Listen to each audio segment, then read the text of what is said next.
Hope was a ritual wolves performed to survive winter, and despair was what remained when ritual failed in public. Isadora had grown up believing the sacred fire told the truth.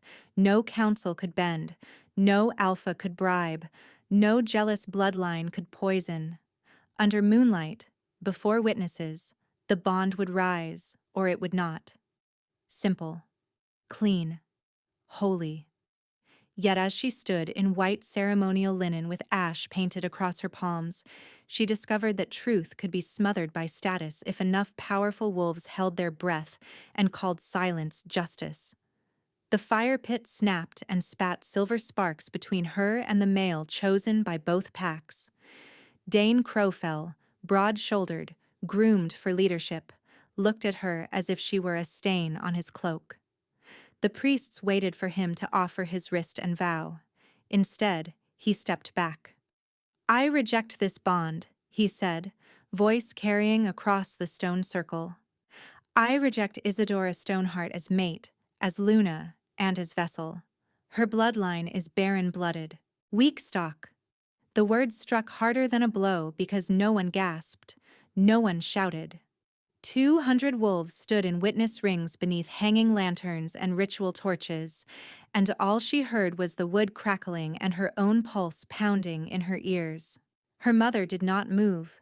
Her uncle, who had negotiated this alliance for months, folded his hands into his sleeves and stared at the flames as though weather had changed. The High Elder lifted his staff and spoke in the flat cadence of law. "By declaration of the groom and assent of council, rank is withdrawn. Bride marks are voided. Stoneheart daughter reclassified."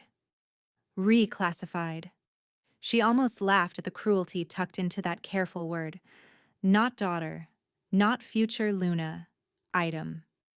Two female attendants approached from behind, their faces blank with practiced obedience. One untied the moon-thread sash from Isadora's waist. The other stripped the silver clasp from her shoulder, where the Luna crest had rested for a single hour. When Isadora flinched, the second attendant leaned close and whispered, not unkindly, "Do not make this worse." Worse had already arrived. Dain turned fully away from her and reached for Mara Voss, daughter of his beta line, who stood veiled at the edge of the inner ring like she had been waiting all night. He wrapped his hand around Mara's wrist, lifted it, and said, "Prepare a second rite." Isadora heard someone in the outer crowd murmur, "At least he decided before they bred." The priest did not rebuke him. Inside her mind, everything turned raw and immediate. This is happening now. This is my skin, my name, my body they are erasing while the moon watches and says nothing. I stand where my grandmother stood when she took oath, and I am being priced by men who taught me the oath by heart. If I speak, they will call it hysteria. If I kneel, they will call it proper. If I run, they will call it confession.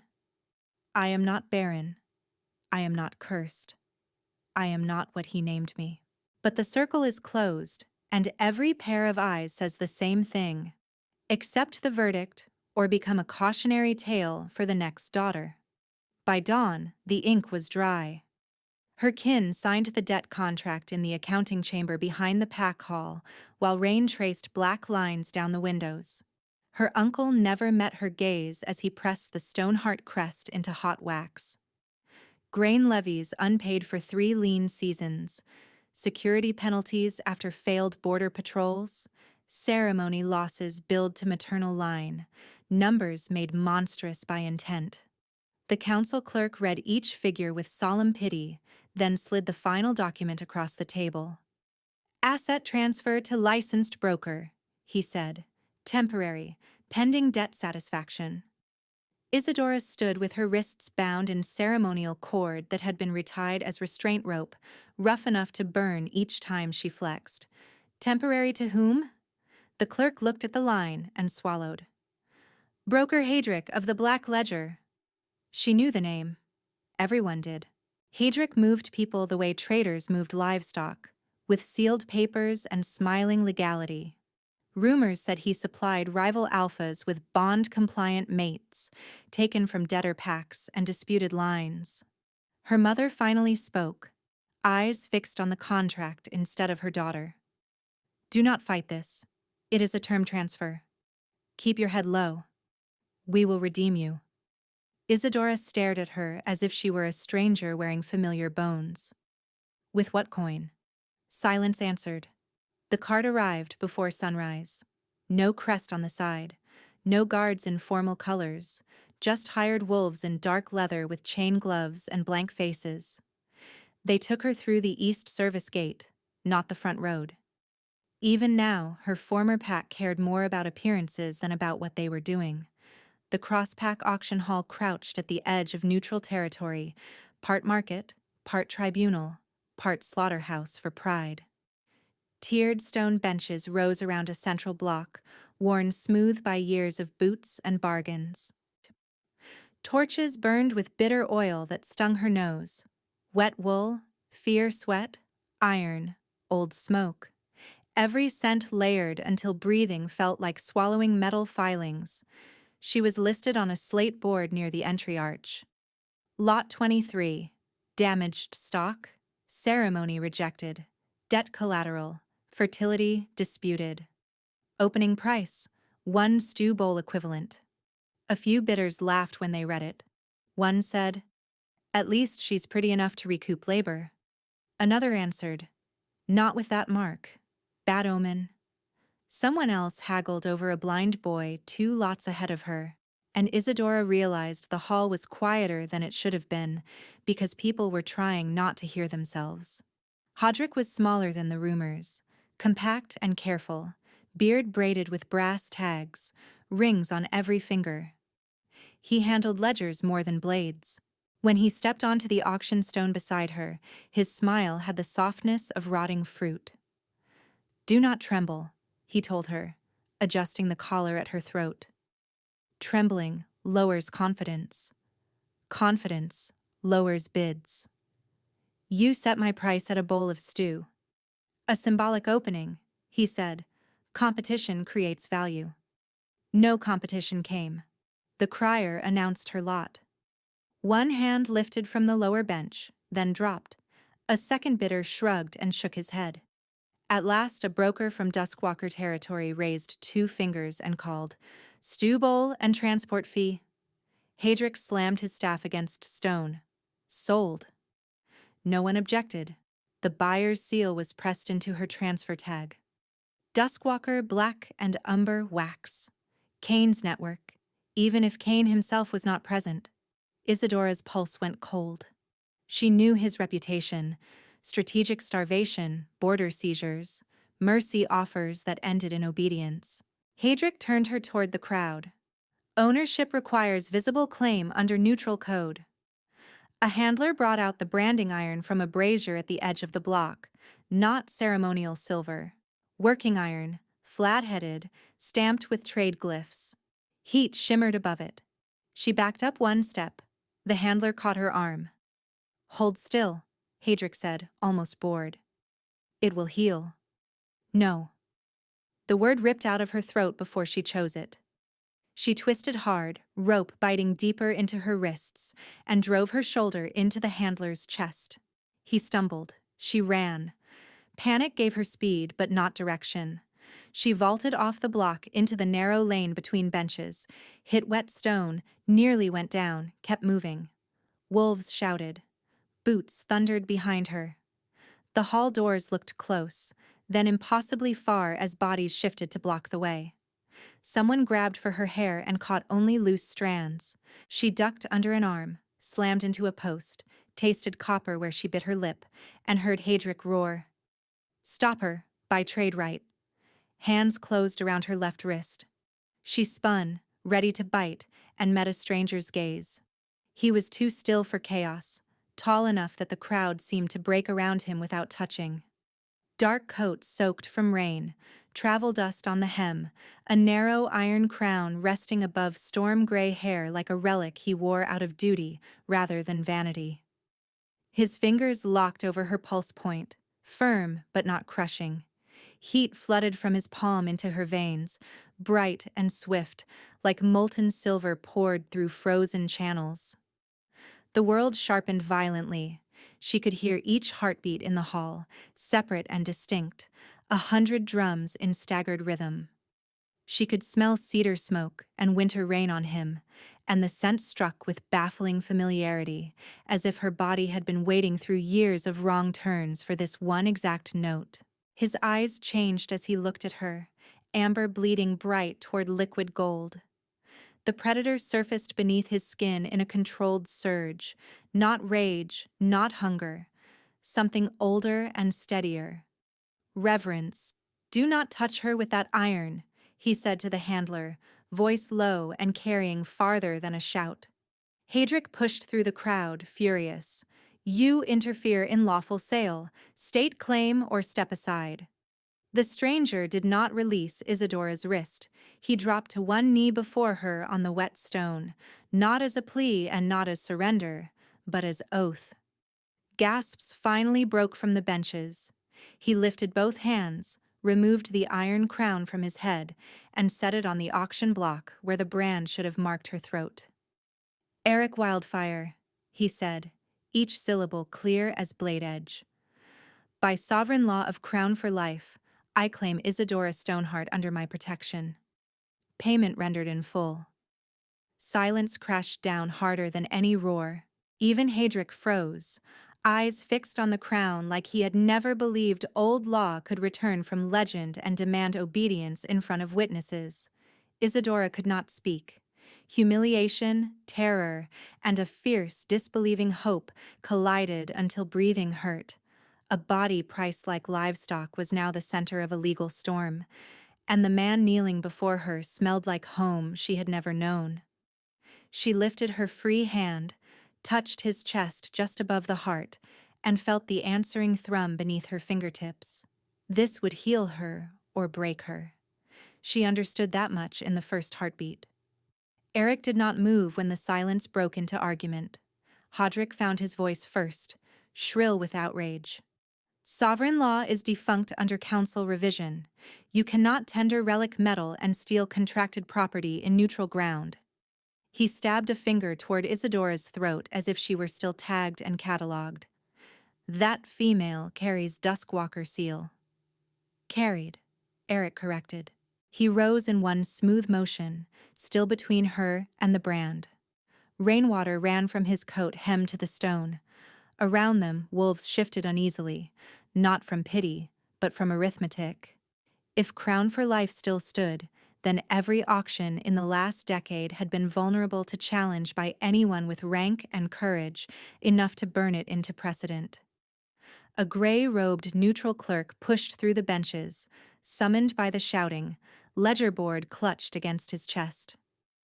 "State claim for record," the clerk said, voice shaking.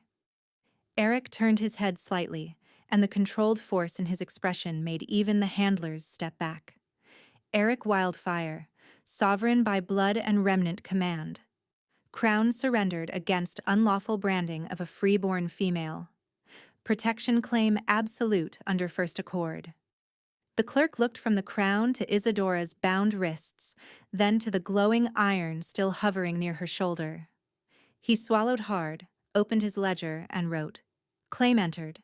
Transfer suspended pending challenge." Hadric lunged for the crown anyway. Eric did not bare fangs, did not shout. He simply shifted his weight, and 3 wolves in scorched wildfire colors appeared at his back as if they had grown from the stone itself. Refugees, she realized, not ceremonial guards. Survivors with old burn scars and eyes that had seen dens collapse. They did not touch their blades. They only looked at Hadric with the calm of wolves who had already lost everything worth threatening. Hadric withdrew his hand. The clerk lifted a narrow iron seal and struck it into wax beside Eric's name. "Challenge may be filed by Duskwalker broker within 3 nights. Until then, female remains under claimant protection and cannot be branded, sold, or detained." His gaze flicked up to Isadora, quickly away, then back again with a trace of shame. "Cut her bindings," No one moved. Eric extended his hand without turning. Knife. A scarred she-wolf behind him passed a short blade, hilt first. He crouched, looked up at Isadora once as if asking without words, then slid the blade beneath the rope and severed it cleanly. The cords fell from her wrists like shed skin.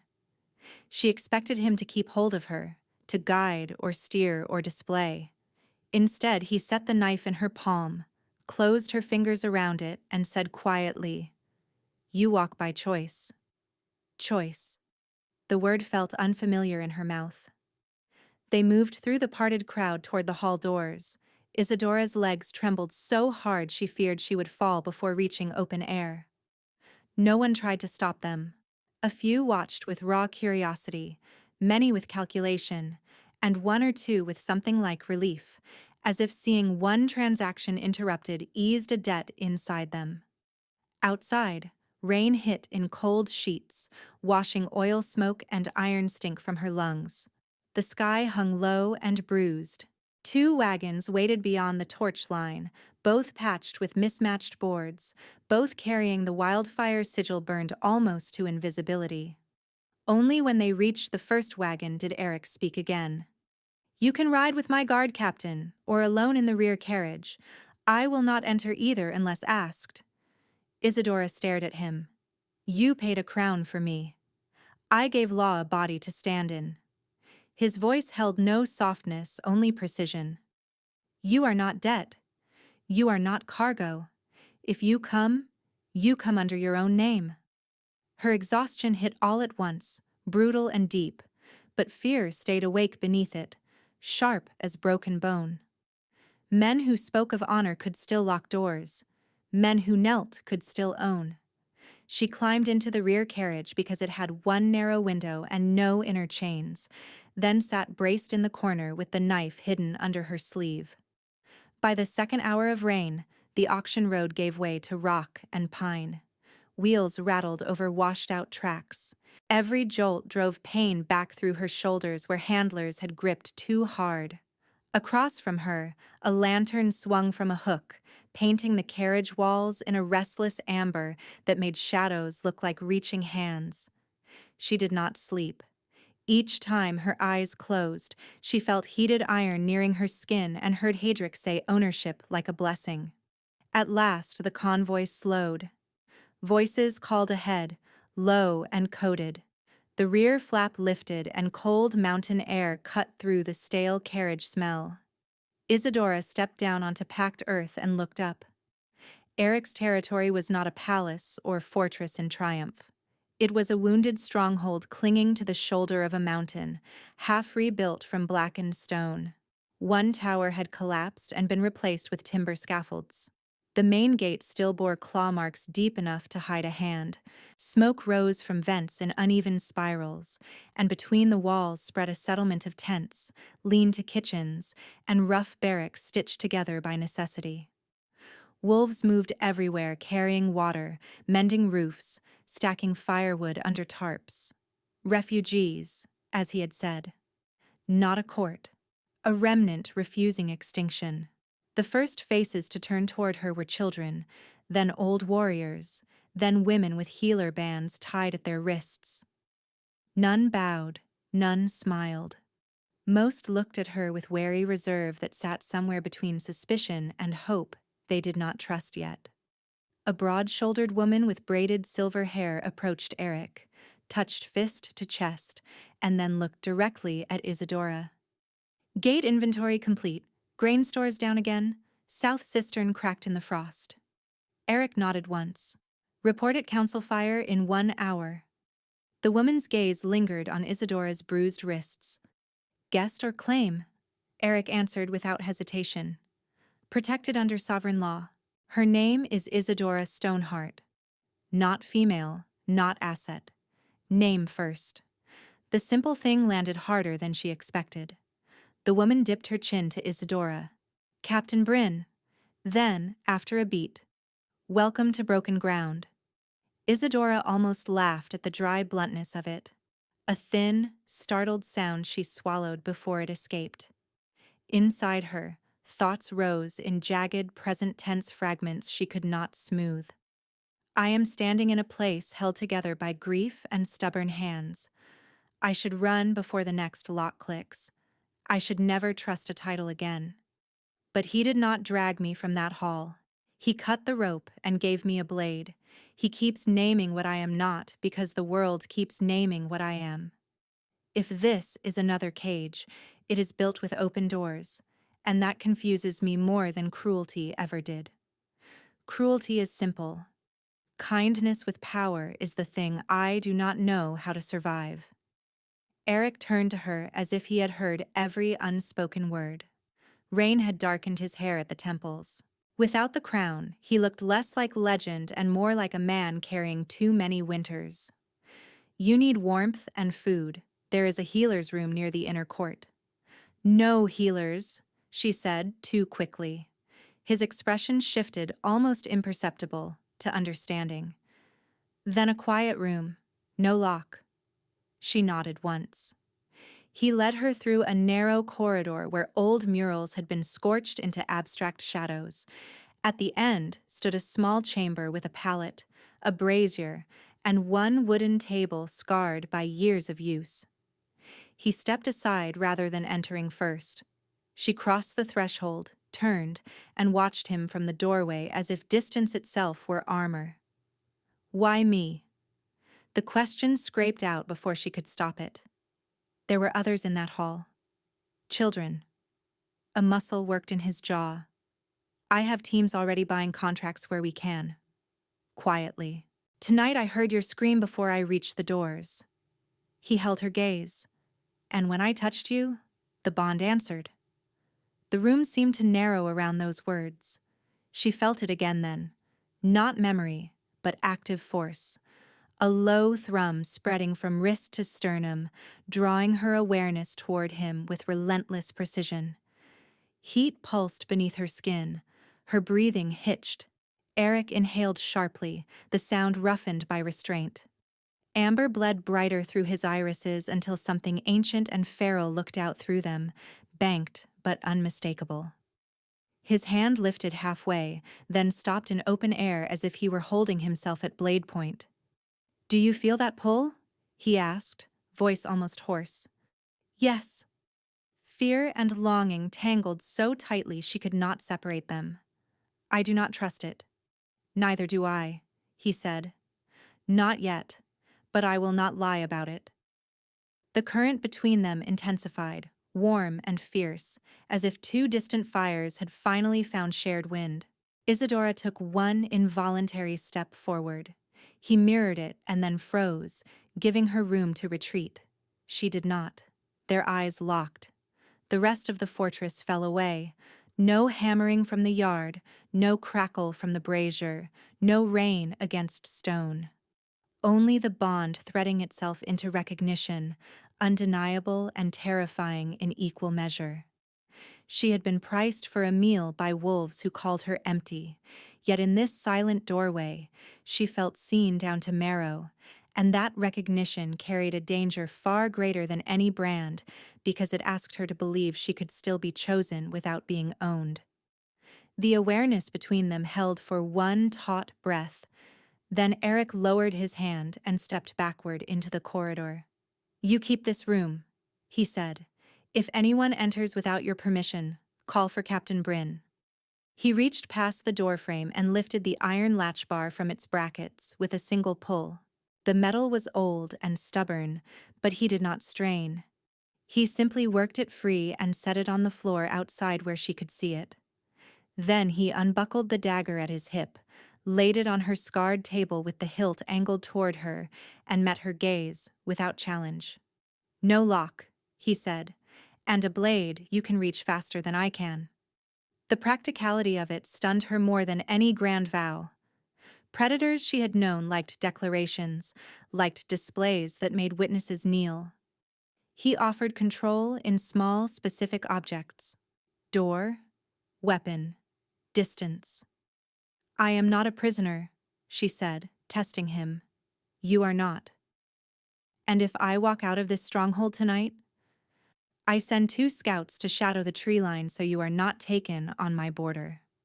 His jaw tightened at that final word, as if the memory of the auction stone still scraped him raw. They would keep back, unless you called. No demand. No hidden clause.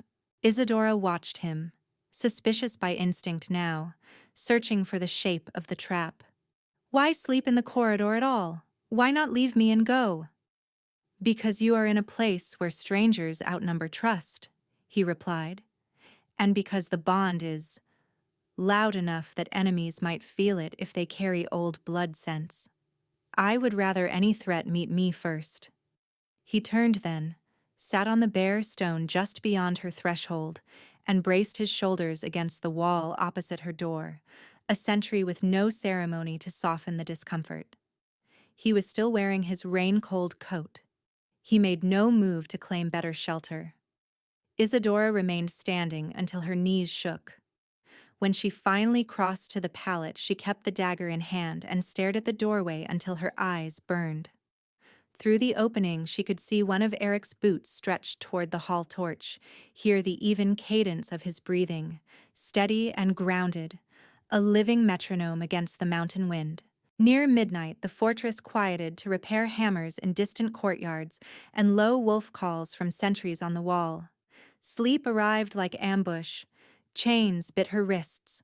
The auction hall torches coughed bitter smoke. Hadrick's ringed fingers gripped her jaw while the branding iron glowed white, and all the faces from the circle blurred into one expressionless mask. She tried to twist away, but the rope had become wire under her skin. The handler leaned close and whispered, "Do not make this worse." Then Dane's voice cut through everything, laughing as if they stood at a feast, barren-blooded, weak stock, worth less than broth. She woke with a broken cry, upright, blade raised, breath tearing her throat. Eric was already at the threshold, but he had stopped short of crossing it. Moonlight from the slit window traced one side of his face, the rest was shadow and restraint. Isadora. Low, careful.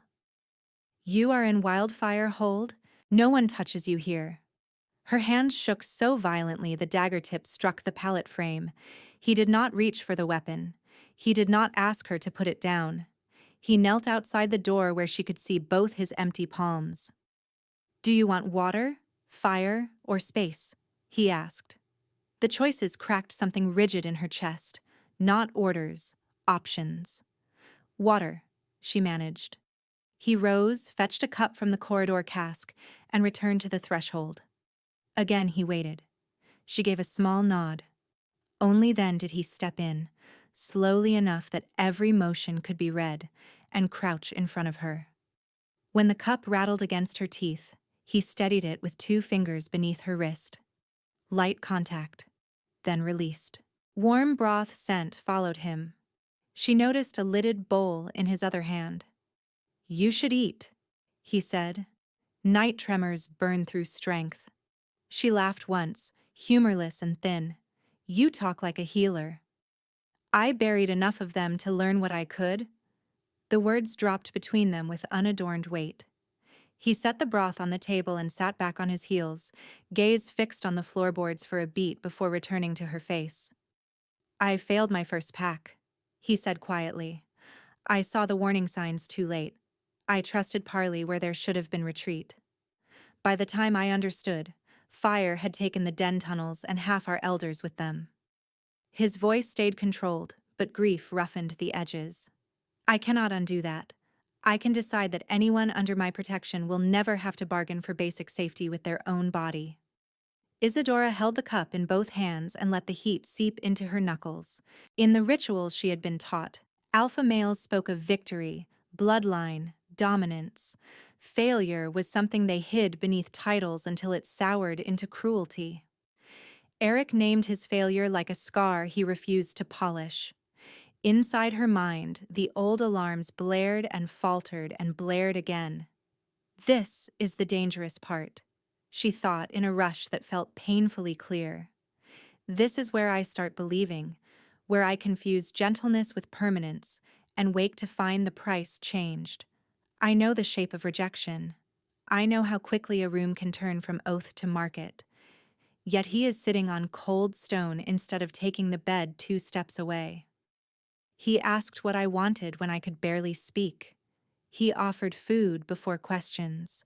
If this is performance, it is costly and meticulous, and built from details no one taught men to fake. I am tired of bracing for the strike that has not come. She set the cup down and slid the dagger across the blanket toward him, handle first. I still do not trust easily, she said. I would worry if you did. But I can sleep if you stay where I can hear you breathe. A faint, tired curve touched his mouth, gone almost as soon as it appeared. Then I stay. He rose, took the dagger, and placed it back on the table nearer her pillow than before. At the doorway he paused. If you wake again, say my name. You do not have to shout. After he settled outside, Isadora lay down with her face toward the open door. The corridor torch burned low. His breathing returned to that grounded rhythm. This time, when sleep found her, it came without chains. By late afternoon the next day, smoke from cook fires had settled under the mountain overhang, and the council assembly gathered in the fractured great hall where one wall remained patched with fresh timber. Captain Bryn escorted Isadora to the edge of the central dais. She wore a plain dark veil by her own choice, not custom, a narrow barrier against the curiosity that tracked her wherever she crossed the yard. The hall held perhaps 30 wolves, old line elders wrapped in layered furs, quartermasters with ink-stained fingers, scouts still dusty from ridge patrols. Hunger had sharpened everyone. Maps weighted with stones showed narrowed routes through seized passes. Grain tallies were scratched and erased until parchment thinned. Eric stood at the head of the table, crownless, sleeves rolled to reveal forearms marked with faint rune scars that glimmered when he pointed to supply lines. His command style matched the man from the corridor, direct, unsparing, no wasted flourish. We cannot break 3 blockades at once, he said. Choose what keeps children fed first, pride second. An elder with a hawk nose and heavy council torque slammed his palm against the stone. Pride is what keeps packs from becoming beggars. Bread keeps them alive long enough to have pride, Bryn snapped. Murmurs spread. Another counselor, thin and hard-eyed, stared at Isadora from across the table. And what keeps us from feeding Cain's spy while our own go hungry? The hall quieted at once. Eric did not look away from the maps. Choose your next words with care, Elder Torin. Torin rose anyway. She was transferred through Duskwalker brokers with convenient timing. Now our hidden stores are hit and our passes closed. You expect us to ignore that pattern because your bond sense stirred? He rounded the table with deliberate provocation. Remove the veil. Let us see the reject mark she carries. Let us judge what kind of loyalty comes branded from another male's fire. Isadora's spine locked. Shame flared hot. Old and immediate. The rejected bride scar on her shoulder had become a language others used without permission. Torin's hand reached toward her veil. Eric moved once. Power rolled from him in a controlled surge that struck like pressure before stormbreak. Alpha aura honed to a precise edge. Stone cracked beneath the dais with a sound like splitting ice. Inkpots rattled. 2 elders stumbled back. Torin froze mid-step, breath punched from his lungs as instinct forced his head down. Any hand raised to her without consent, Eric said, voice low and lethal, is treason against this rebuilding pack. Not insult, not discourtesy, treason. The word hung in the hall, irreversible. Torin fought the pressure, face whitening. You would threaten your counsel for a mate not yet claimed? For law, Eric replied. For boundaries that keep us from becoming the men who sold her. No one spoke. The silence this time was not ritual complicity, it was recalculation. Wolves watching a line be drawn where there had only been rubble before. Isadora felt the tremor in her own legs and forced her chin higher. Eric had shielded her, yes, But if she stayed silent now, she would remain symbol, never participant. She stepped around him into open view and unpinned the veil herself. Gasps traveled the table as the old scar at her shoulder showed against the collar seam, paired with the fresher bruise-dark imprint left by auction restraints. "Look," she said, voice steadier than she felt. "You wanted evidence on skin. Here it is." Torin's gaze flicked away first. She turned to the map and placed 2 fingers on the Western Ridge route. Kane does not block passes to hold them forever. He rotates pressure to force panic purchases at terms he controls. The black ledger wagons never travel loaded through the obvious cuts after a seizure. They stage at Dry Creek depots here and here, then move medicine in split caravans under neutral dye cloth. Her finger slid south. "If your scouts keep watching the high road, you will miss the mules using ash gullies below Snowline." Bryn leaned over the parchment, eyes narrowing. "How do you know the gully markers?" "Debt clerks use the same coding system when they moved bonded labor between border farms. Duskwalker copied it because it works." Isadora met each stare in turn. "You can call me tainted if that makes grief easier. Or you can use what I learned while your enemies treated people like cargo." A gray-bearded quartermaster cleared his throat. "If this is true, we can intercept medicine without burning fighters on the ridge." Another elder muttered, grudging, "and reopen 2 villages by week's end." Torin stayed rigid, resentment plain, but he did not reach for her again. Captain Bryn gave Isadora a single sharp nod that carried more respect than any welcome speech. Eric looked at her then, and pride warmed the bond thread between them, bright and unmistakable. Not possession, recognition. Council resumed with new urgency. Scouts were reassigned. Signal fires were redrawn. Bryn requested Isadora at planning table as route advisor, and no one challenged the request aloud. When the assembly finally broke, dusk had painted the broken hall beams in copper light. Wolves filed out in tense clusters, arguing logistics instead of her worth. Torin paused at the doorway, glanced back once with unreadable eyes, then left without speaking. Isadora remained by the cracked dais, fingers resting on cold stone where Eric's aura had split it. He came to stand beside her, close enough that she could feel his heat, far enough that leaving remained easy. "You did not have to expose the scar," he said. "I know." She traced the fracture line with her thumb. "But I am tired of being introduced by what others did to me." He bowed his head once, solemn as oath. "Then from this day, introductions follow your terms." The knot behind her ribs loosened a fraction. It was not trust in full. Not yet. It was the first deliberate lowering of armor, small as a hand opening after winter, and she let it happen while the mountain wind moved through the shattered hall and found, at last, a way through. A runner burst through the broken arch before either of them could leave the hall, boots sliding on damp stone, breath sawing through his chest. "Gate courier," he managed, bowing first to Eric, then flicking an uneasy glance toward Isadora. "Neutral postmark. Urgent." Captain Bryn appeared behind him, took the leather packet, and held it out to Eric without opening it. The seal was black wax impressed with the crescent stag of the Border Courier Guild, a mark meant to promise tamper-proof transit. A second seal lay beneath it, darker, stamped with the angular wolf-head insignia of Kane Duskwalker. Eric broke both. 3 folded letters slid into his hand. He read the first in silence, jaw hardening by degrees. The second he passed to Bryn. The third he handed to Isadora. The script looked like hers at a glance. Same slant, same pressure on downstrokes, same habit of hooking the tail of her name beneath the final line. The content made her stomach turn cold. "To Alpha Kane Duskwalker, honored guardian of lawful exchange. I submit willingly to transfer, preferring your governance to the instability of my birth pack and the ruin under Eric Wildfire. I can aid entry to Wildfire stores, should favorable status be granted upon retrieval." Her name had been signed beneath it in a hand close enough to truth that only someone who knew her writing by touch could spot the fracture. She never used submit.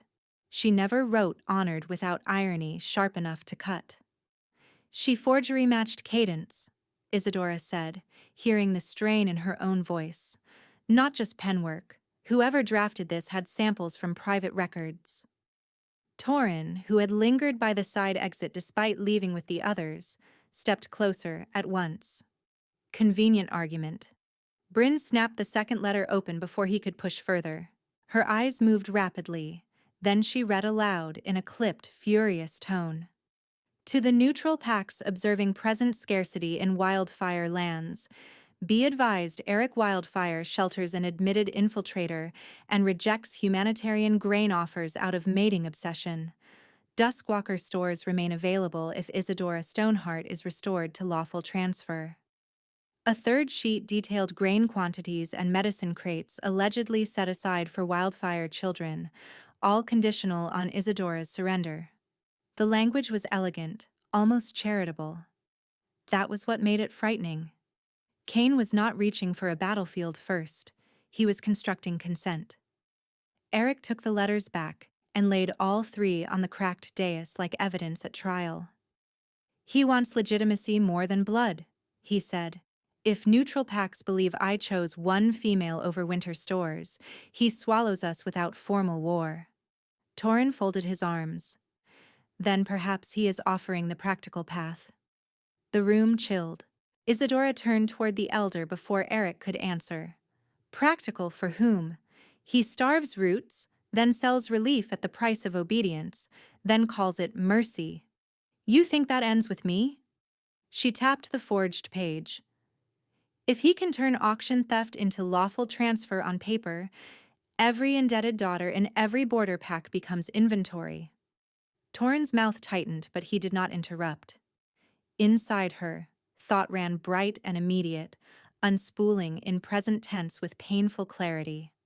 I know this design, not the names, not this hall, but the mechanism.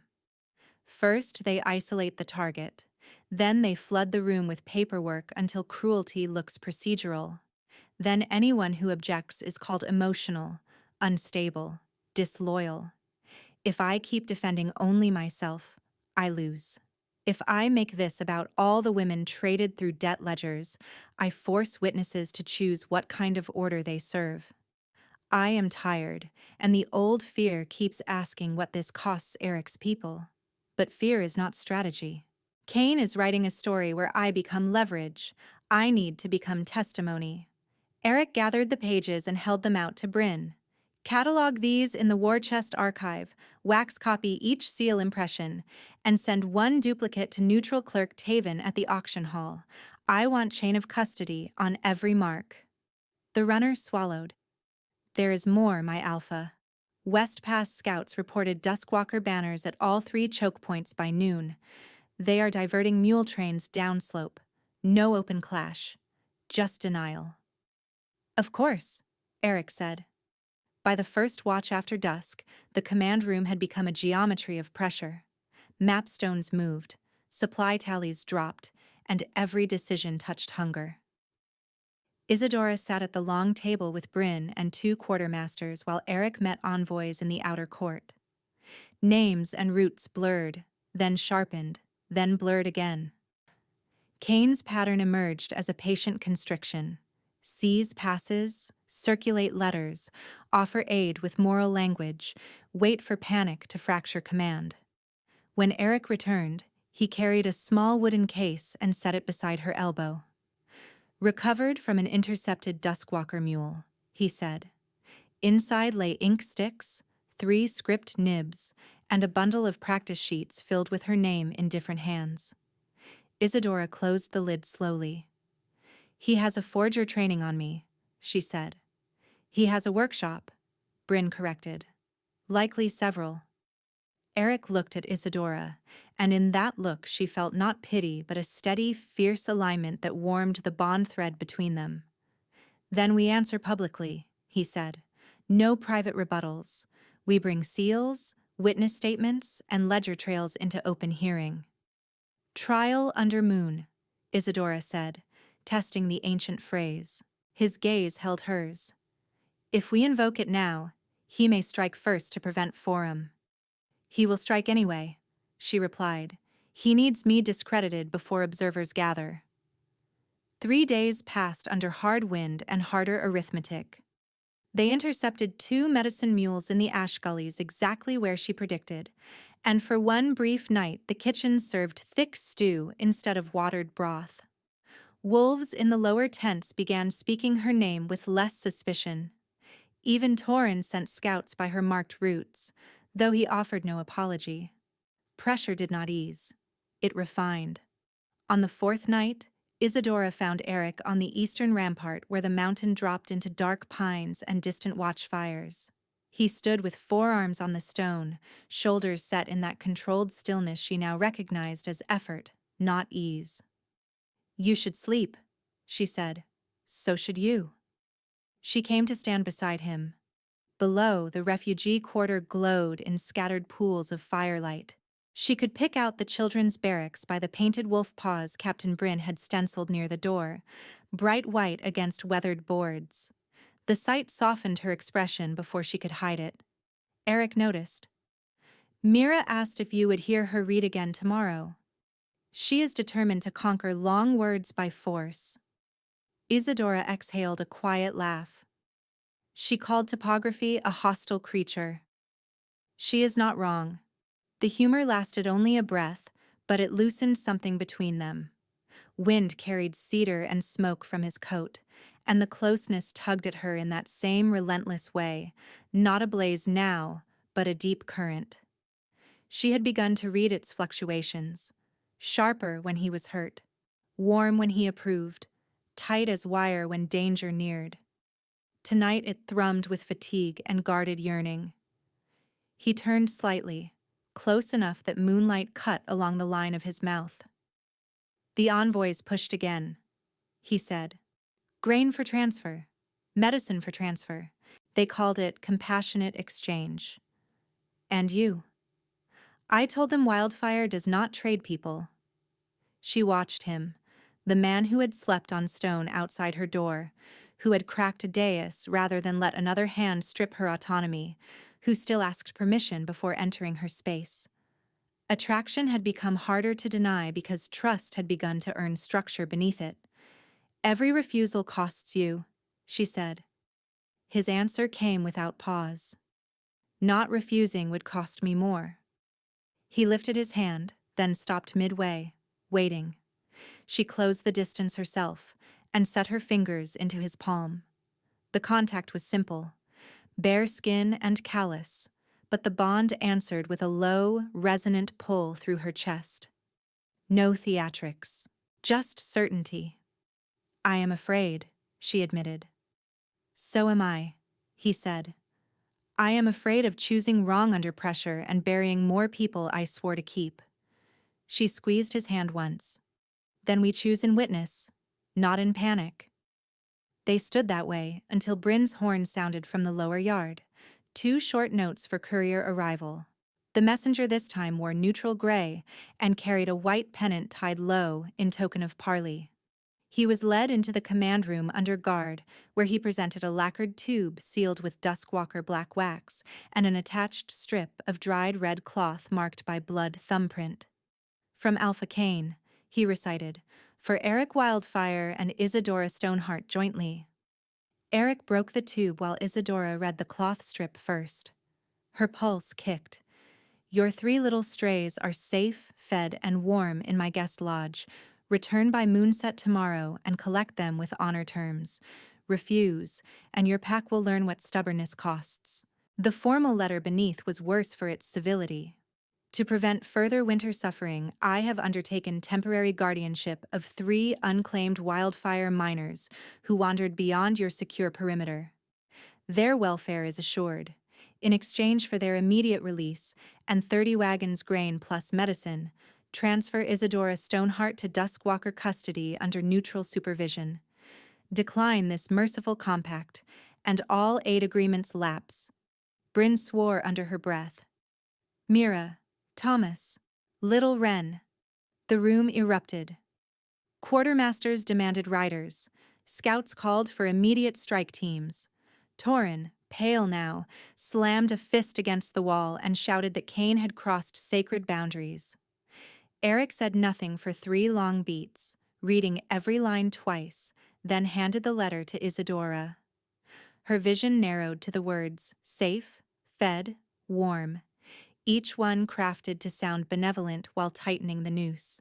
Kane had taken children she had been teaching to read and wrapped the theft in legal silk. A sentry captain rushed in from the yard. Perimeter report. No bodies, no blood, no breach signs on outer gate. Nursery matron says the children followed a woman in healer colors who gave correct watchword. Impersonation, Bryn said. He had our codes.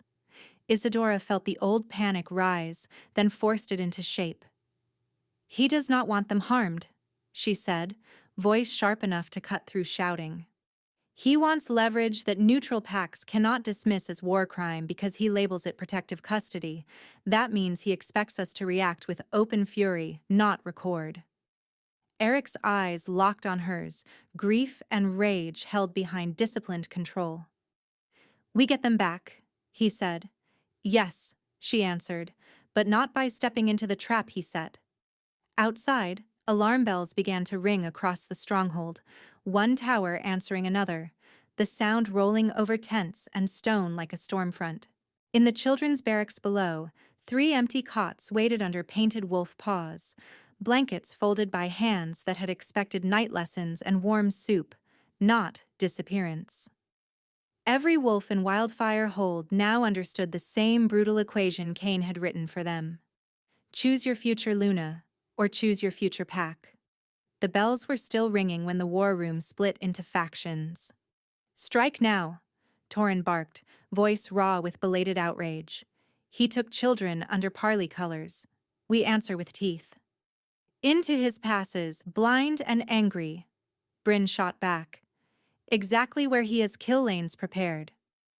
Eric stood at the table's head with both hands braced on stone, fury held so tight it had gone cold. We send trackers for the children and assemble 3 spear lines. If he wants me an open challenge, he gets me on ground I choose. He already chose the ground, Isadora said. The room quieted around her. She set Kane's letter flat beside the forged pages and the practice sheets from the forger's case, then placed her palm over all of it as if pinning a serpent's head. He is not baiting only your temper, he is baiting your legitimacy.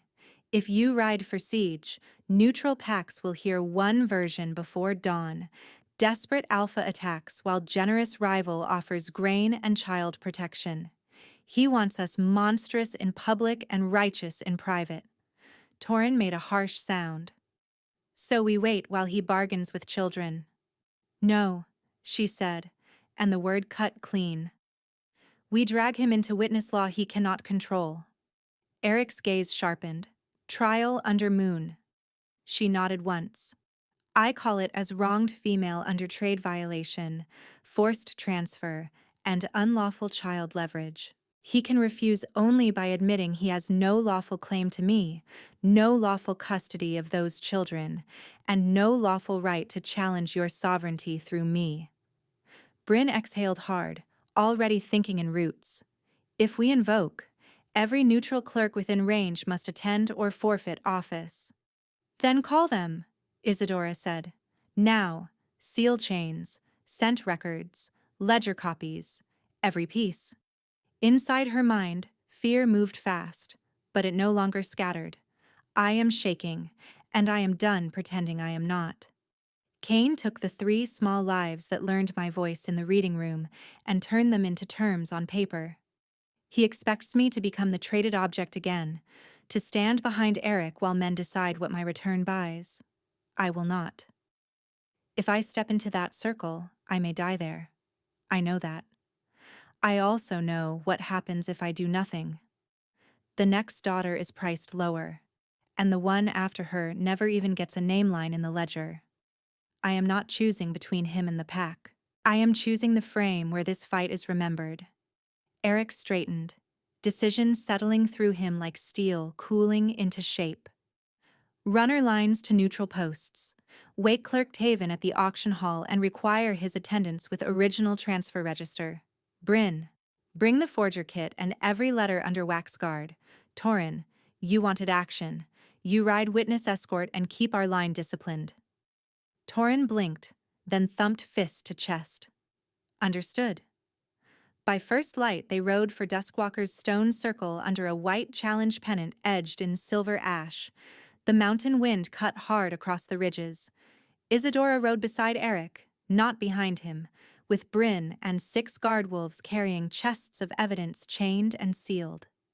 At each switchback, more wolves joined from neutral territories, drawn by the legal summons carved into horn calls and courier marks. Kane had built a trap for a private bargain. She arrived with an audience. Duskwalker's circle stood on a shelf of black granite ringed by old standing stones, each carved with weather-worn runes. Kane waited at the far end in dark armor and fur mantle, his smile polished for observers. Behind him, 3 small figures sat wrapped in blankets beside a neutral matron under truce sigil. Mira saw Isadora first and half rose, relief breaking across her face before the matron gently settled her again. Safe. For now. Relief almost buckled Isadora's knees. She stayed upright. Neutral Clerk Taven stepped into the center with 2 assistants and a slate board. Trial under moon is convened. Claimant, state grievance. Isadora walked into the circle without veil. Murmurs rippled as she shrugged back her cloak and revealed both the old rejected bride scar and the auction burn at her throat, faint but visible where heated iron had kissed skin before Eric stopped it. She raised Kane's letter in one hand and the forged confession in the other. I am Isadora Stoneheart, she said, voice carrying in the wind. I was stripped of rank under coercive falsehood, transferred by debt contract without consent, sold at cross-pack auction for meal value, and marked for ownership branding in violation of First Accord. I name broker Hadrick, I name council signatories who profited, and I name Kane Duskwalker for attempted unlawful reclamation through forged correspondence and child leverage. Kane laughed softly, turning to the neutral benches. A dramatic tale. A useful female learns quickly where advantage lies. I offered grain and medicine to starving wolves while Wildfire hoards pride and calls mercy a crime. He held up one of the forged pages. She wrote this herself. Isadora did not look at him. She looked at Taven. Request chain verification. Taven nodded to his assistants. Wax impressions were matched. Registry lines were read. Transfer entries were compared to the auction ledger Kane had hoped no one would reopen. The numbers aligned too neatly, exposing coordination rather than chance. Bryn produced the wooden forger case. Inside, the practice sheets were passed down the benches, and a neutral script master identified staged pen drills with copied pressure points. Kane's jaw tightened by a fraction. Still he pressed. Even if letters were improved for clarity, I retain those children to protect them from Wildfire negligence. Mira sprang to her feet at that, voice high and furious. You lied. The healer had no herb scent. She smelled like lamp oil. A hush dropped over the circle. The neutral matron bowed to Taven. The child's statement is coherent and unsolicited. Kane's aura flared, sharp enough to make lesser wolves step back. Children repeat whatever comforts them. Isadora felt the bond thread pull hot against her sternum, felt Eric's controlled rage at her right shoulder, and understood this was the pivot. Paper alone could still be argued into mud. Memory carried in scent could not. Permission to present blood resonance testimony, she said to Taven. His eyes widened. That right is rare. Law did not revoke it. He hesitated, then struck his staff once. Granted under witness risk. Isadora knelt and pressed her fingers to the stone where old runes cut shallow grooves. Heat answered from beneath the granite. Not fire exactly, but a low silver pulse rising through bone. She drew a breath, reached for the thread between her and Eric, and let it anchor her instead of drowning her. Then she opened her hand over the forged letter. Scent memory broke outward in a shimmering wave that touched every wolf in the first 2 rings. Iron gall ink, pumice scraping nibs. Kane's resin seal warmed and reset. The stale lamp oil Mira had named, and beneath all of it the metallic tang of fear from a scribe forced to copy a woman's hand until the curves matched. Gasps spread as witnesses staggered under the sensory flood, seeing not images but sequence, intention, construction. Kane snarled and lunged. He shifted halfway in motion, claws lengthening, shoulders broadening, predator surfacing through human form in a violent surge aimed straight at Isadora. Eric moved to intercept and took the strike across his ribs, spun with it, and hit one knee. Bryn shouted. Wolves surged. Tavin hammered his staff against stone and roared for witness order, but chaos had already cracked open. Isadora stepped into the center instead of retreating. "Hold line!" she shouted, and the command snapped through wildfire ranks by sheer force of timing. She pointed at Kane with a shaking but steady hand. "Under witness right, I challenge blade to claw. You wanted me as property. Face me as claimant." Kane bared fangs, blood at the corner of his mouth where Eric had clipped him. "You think law will save you now?" "No," she said. "Skill will." Taven's voice rang out, formal and absolute. Challenge accepted by aggression and response. Circle bound. No interference. A guard tossed Isadora a silvered spear from the trial rack. She caught it badly, adjusted, and set her feet.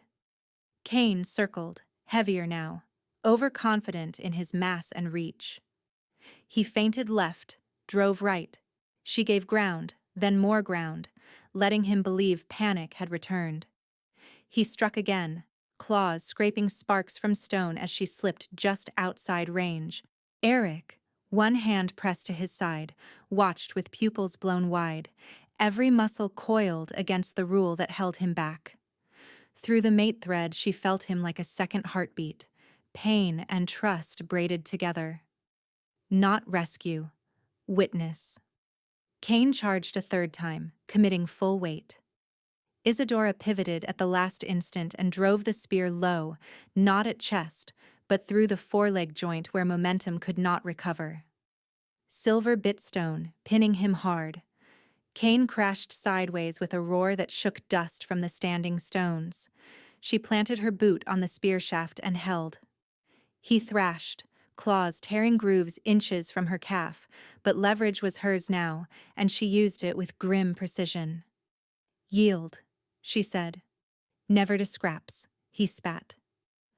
Eric rose, crossed the circle in 3 long strides, and stopped at Isadora's shoulder, waiting though blood darkened his torn shirt. Waiting for her. Kane glared up at her, hatred stripped of polish. "You were bought for scraps." Isadora met his gaze without flinching. "I was never for sale." She gave Eric a single nod. His strike was swift and final, a clean arc that ended the fight before Kane could wrench free. The Duskwalker aura that had pressed on the circle all morning collapsed at once, as abrupt as a storm front breaking. Silence followed, stunned and immense. Then Taven spoke, voice shaking but loud. "Verdict recorded. Kane Duskwalker defeated under trial under moon by claimant Isadora Stoneheart and witness champion Eric Wildfire. Claims to transfer and custody void. All attached coercive contracts suspended pending tribunal purge." Kane's lieutenants looked at one another, then dropped their weapons to stone one by one. Bryn reached the children first. Mira launched into Isadora's arms with a sob that punched straight through her composure. Thomas clung to Eric's uninjured side. Little Wren wrapped both hands around Bryn's belt and refused to let go. No one had to tell the circle what mattered in that moment. At Isadora's order, Duskwalker war banners were dragged into the center and burned in the same ring where Kane had tried to rename abduction as mercy. Smoke lifted into the whitening sky, while neutral clerks sealed the record in triplicate, and for the first time since the sacred fire night, wolves watched her and saw not a deadline or damaged lot, but the woman who had chosen the ground and won. Smoke from the burning banners still drifted across the standing stones when Isadora turned back to Clerk Taven and held out every page Kane had weaponized.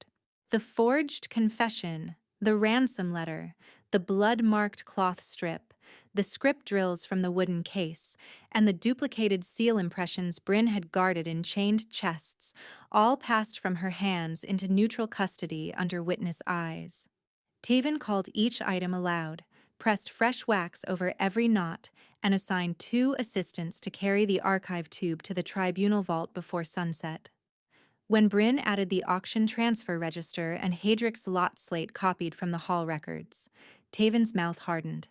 Hadrick is now under open warrant in all neutral markets, he said. Any broker sheltering him loses guild protection. Torrin stepped forward before Isadora could answer.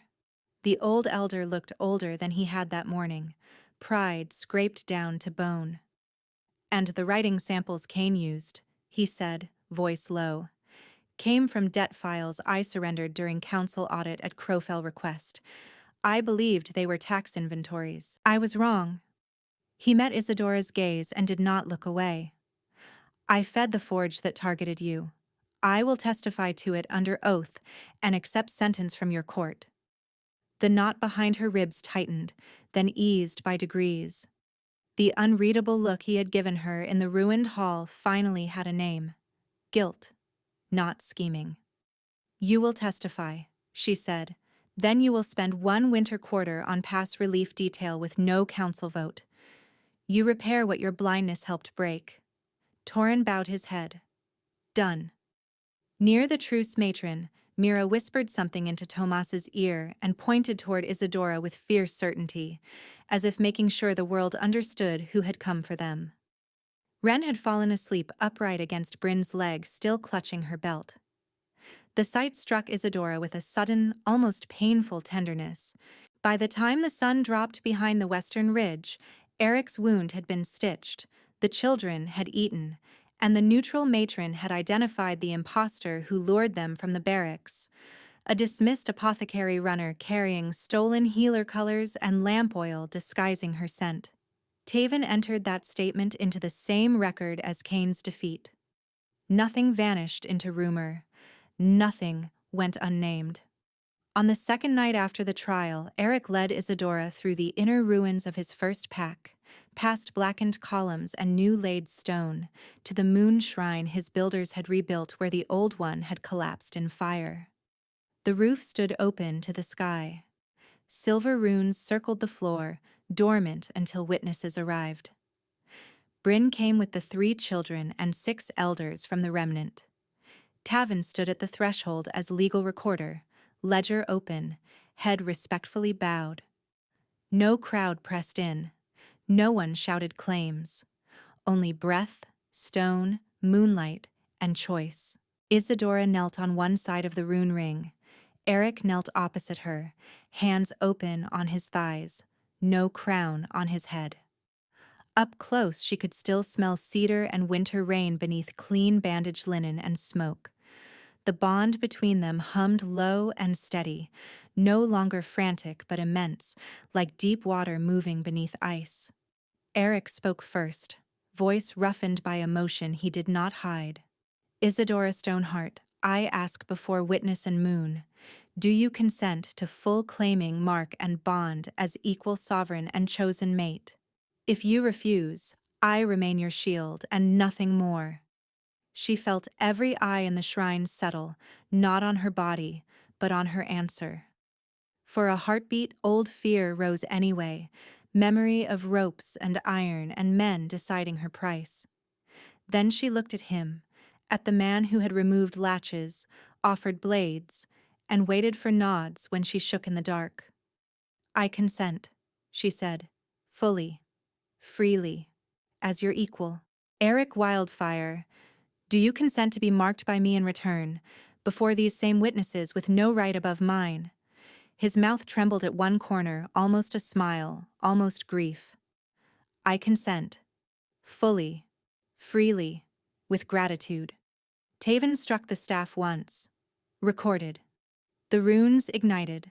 Silver light climbed from carved lines and laced around their knees, their wrists, the space between their chests.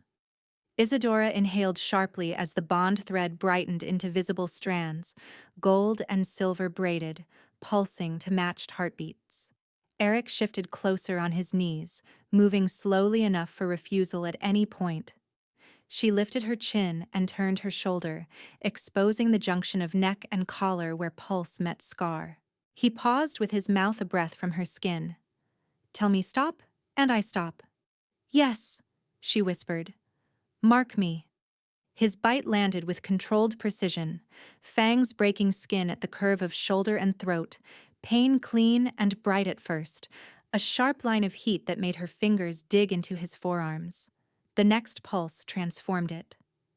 Warmth poured through the wound like molten sunlight. Not burning, not numbing, but opening. Her senses expanded in a rush, the mineral scent of wet stone.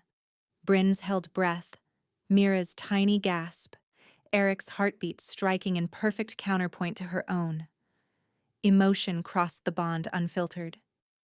His devotion hit her like a tide, his terror of failing her, his awe, his restraint, his fierce relief when she did not pull away. Mine, he whispered against her skin, reverent rather than possessive. She cupped his face, guided him back, and pressed her forehead to his.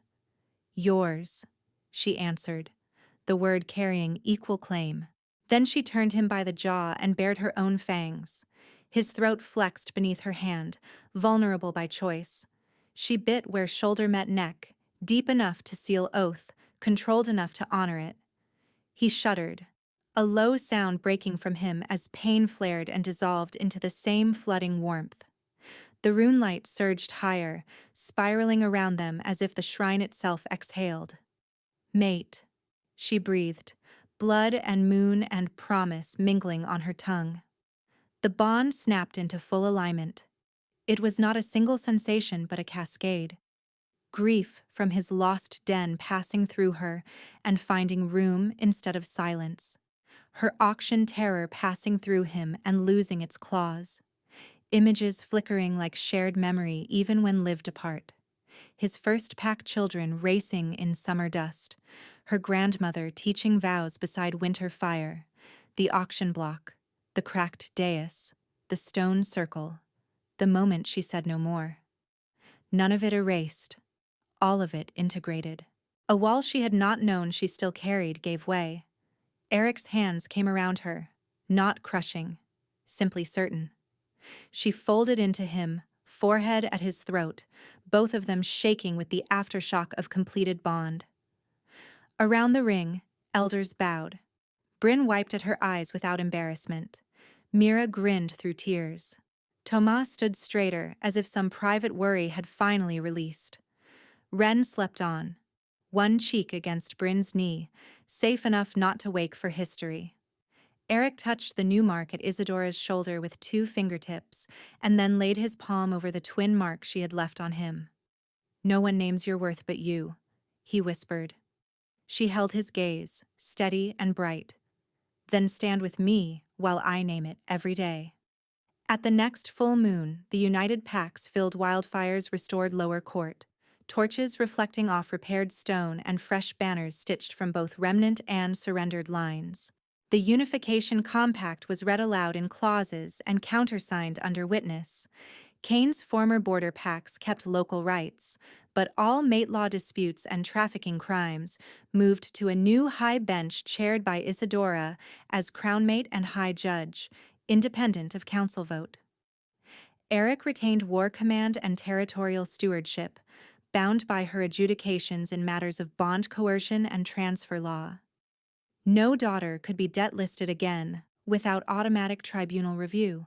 No auction could operate without neutral clerk presence and recorded consent. Taven affixed the final seal, then announced the first outcomes. Hadric captured at a river market and remanded for trial. Crowfell elders who signed fraudulent debt transfers stripped of office pending restitution hearings. Dane Crowfell barred from leadership candidacy and ordered to testify under oath regarding ritual coercion. Isidora's mother sent a written plea for private audience. Isidora accepted one supervised meeting, heard her, and set terms. Restitution labor to refugee kitchens. No claim over her name, no further silence purchased by family rank. Her uncle refused summons and fled. A standing warrant followed him into every Allied pass. When enthronement came, it did not place her behind Eric. Two stone seats stood side by side on the rebuilt dais. Bryn brought a wolf-bone circlet carved with wildfire runes for Eric. Mira, Thomas, and Sleepy Wren carried the matching circlet for Isidora, hands trembling with importance as they lifted it together. The court knelt as the children set bone and silver on both heads. "Crownmate Isidora Stoneheart," Bryn called. "Alpha Sovereign Eric Wildfire," Torin answered, voice ringing clear. Then, stronger, the whole court, marked, mated, and witnessed. That night, their chamber door remained unlatched. Isidora slept with her back against Eric's chest, no dagger in hand, listening to wind instead of corridor sentries. He did not leave before dawn to patrol grief alone. When he rose, she rose with him, and the children met them in the kitchen demanding reading lessons before breakfast. Under a full, unclouded moon, they renewed their vows in the courtyard before every united pack, marks bright at throat and shoulder, unafraid at last in a realm that had learned to protect the rejected instead of selling them.